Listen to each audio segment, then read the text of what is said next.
தமிழ்நாட்டில் அடுத்த 3 மணி நேரத்தில் 12 மாவட்டங்களில் இடியுடன் கூடிய மழைக்கு வாய்ப்பு என வானிலை ஆய்வு மையம் தகவல் தெரிவித்துள்ளன.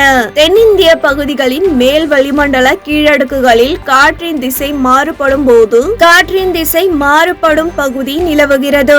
இதன் காரணமாக இன்று தமிழகத்தில் ஒரு சில இடங்களிலும் புதுவை மற்றும் காரைக்கால் பகுதிகளில் இடிமின்னல் மற்றும் பலத்த காற்றுடன் லேசானது முதல் மிதமான மழை வரை பெய்யக்கூடும். நீலகிரி, கோயம்புத்தூர், திருப்பூர், தேனி, திண்டுக்கல், விருதுநகர், தென்காசி, திருநெல்வேலி, ஈரோடு, சேலம், தர்மபுரி, கிருஷ்ணகிரி, வேலூர் மாவட்டம், திருப்பத்தூர் மாவட்டங்களில் ஓரிரு இடங்களில் கனமழை பெய்ய வாய்ப்புள்ளது என்று வானிலை ஆய்வு மையம் தனது முன்னறிவிப்பில் கூறியுள்ளன.